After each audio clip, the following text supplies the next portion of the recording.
کتابیں ایسی لکھ دی گئی آپ کے لیے، نماز کے طریقے کی کتاب، کیا حنفی مسلک کے مطابق نماز کے طریقے کی کتاب کہتے ہیں، وہ کیا جی، وہ نماز کا طریقہ کتاب و سنت کی روشنی میں بولے تو صحیح بات ہے، حنفی مسلک پر اس کی روشنی میں تو کوئی الگ مسلک اترا کیا؟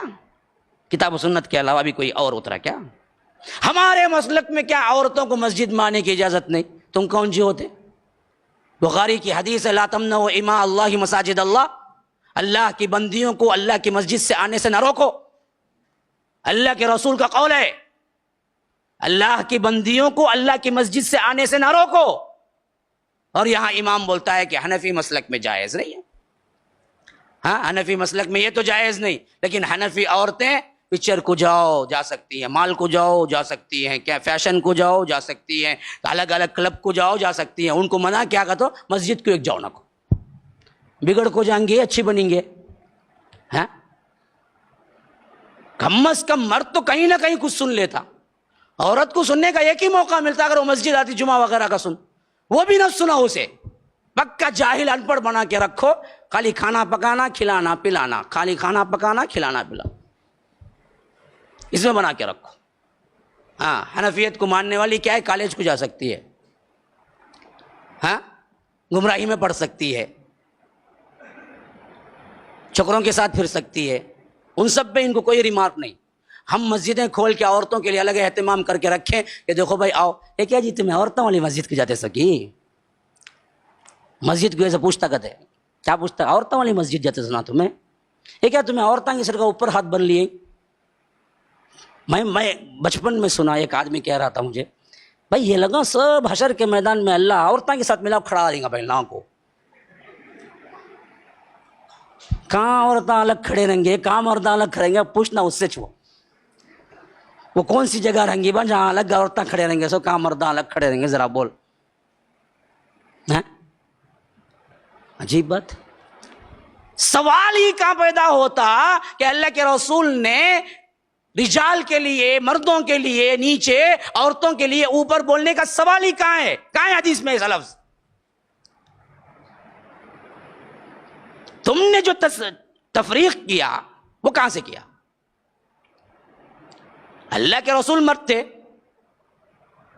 ہے نا، تو اللہ کے رسول کہاں باندھے ہوں گے تمہارے مطابق؟ ناف کے نیچے۔ اچھا بھائی چلو مان لیا، اب جو میں اوپر جو بنتے نا عورتوں کو بالکل صحیح بولتے نا، وہ کہاں سے دلیل لیے؟ اب تمہارے کہنے کے مطابق نیچے ہاتھ بننا، تو نیچے ہاتھ بن لیا، اللہ کے رسول بھی نیچے ہاتھ بن لیے، چلو بلو بالفرض مان لیا۔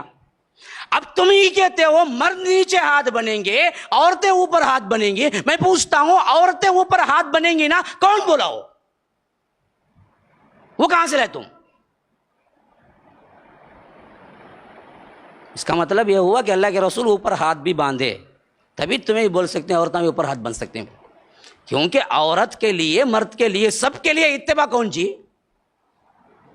ہاں اللہ کے رسول ہی۔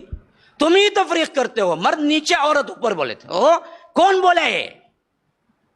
دیکھو کیا کیا بولتا، دیکھو سب ہمارے اماموں کو سب کیا کرتا، ذلیل کرتا، یہ دیوانے باتیں نہیں، اس میں تذلیل کی کوئی بات نہیں ہے۔ تم نے دراصل کیا کیا، عوام کو بہکاوا تم نے رکھا ہوا ہے، یہ ہے ہی نہیں۔ تو 300 ہجری تک کوئی عمل ایسا نہیں ہوتا تھا کہ اس میں یہی ہیں، اس میں یہی ہیں بول کے، جو صحیح ملتا کتاب و سنت سے ملتا عمل کر لیتے۔ آج بھی سلفیوں کا، اصحاب الحدیث کا، اہل الحدیث کا یہی منہج ہے، ان کا امام ایک ہی ہے، محمد الرسول اللہ صلی اللہ علیہ وسلم۔ بقیہ سب اماموں کی بات مانتے ہیں، عالموں کی بات مانتے ہیں، اس بات سے مانتے ہیں کہ یہ قرآن و سنت سے دلیل دیتے ہیں۔ اگر کوئی امام، کوئی عالم قرآن و سنت سے دلیل نہ دے، وہ کتنا بڑا چوٹی کا امام کیوں نہ ہو، اہل الحدیث کہتے ہیں کہ اس میں انہوں نے خطا کی، غلطی کی۔ یہی بات تو تھی صحابہ میں بھی، یہی عمل تھا۔ اب بعد میں آنے والے علماء، خاص کر انہی کے بھی اس بات میں سپڑے گئے۔ اگر ان سے پوچھا گیا، ایک آدمی نیا نیا اسلام قبول کرتا ہے، ابو وہ لا الہ الا اللہ محمد الرسول اللہ بولنا کی نہیں، ساتھ میں ابو حنیفہ کی امامت اور ان کی تقلید بھی بولنا کی نہیں کی، کیا کرنا انہیں مسلمان ہونے کے؟ بولو نا بھائی، اگر یہ واجب ہو گئی تو لا الہ الا اللہ محمد رسول اللہ کے بعد ایک دوسرا جملہ بولنا انہیں، میں امام ابو حنیفہ کا مقلد ہوں بول کے۔ اب کوئی اسے مانتا ہے کیا؟ کوئی مسلمان ہونا چاہتا ہے تو وہ لا الہ الا اللہ محمد رسول اللہ پہ اکتفا نہیں کرنا، بلکہ ساتھ میں بولنا انہیں ابو حنیفہ کا بھی میں مقلد ہوں، تب بھی مسلمان ہوتا، نہیں تو نہیں مسلمان ہوتا، بول سکتا کون تبھی؟ تو پھر کیسے لائے ہمارے اوپر فقط جو نیا مسلمان ہوتا اسے لا الہ الا اللہ محمد رسول اللہ کہتے، جو پرانے پہلے سے مسلمان ہیں ان کو لا الہ الا اللہ محمد رسول اللہ ابو حنیفہ کی تقلید بھی کہتے۔ یہ کیا جی ہے؟ کیوں تم کھڑے اس واسطے آج پھنسے؟ اسی وجہ سے بہت سے ایسے بڑے بڑے کیا ہیں اسکالرز جو دوسرے مذاہب کے تھے، ہمیں پتہ چلتا ہے کہ اسلام قبول سچا ماننے کے باوجود قبول نہیں کیا۔ انہوں نے دیکھا کہ اگر میں سچا مان کے آ جاؤں، ہر فرقہ بولے گا میرے اس میں آؤ، میں کہاں جاؤں؟ ارے جو پرابلم میرے مذہب میں ہے یہ مذہب میں بھی وہی پرابلم ہے، چھوڑ دو، ہم ڈکلیئر ہی نہیں کریں گے۔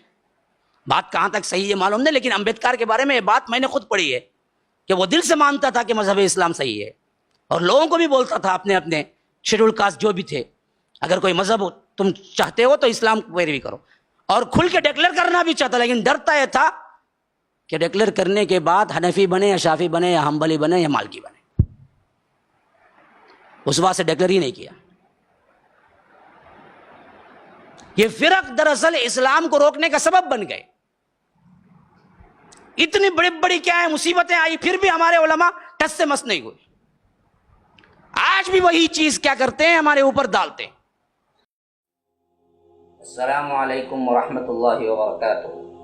ناظرین کرام، مرکز السلام کے اس چینل کو ابھی تک جنہوں نے سبسکرائب نہیں کیا ہے، برائے مہربانی سبسکرائب کریں، اور ہر دن کی اپڈیٹ کے لیے آپ بیل بٹن دبا کر ہمارے ساتھ تعاون فرمائیں۔ جزاکم اللہ خیرا۔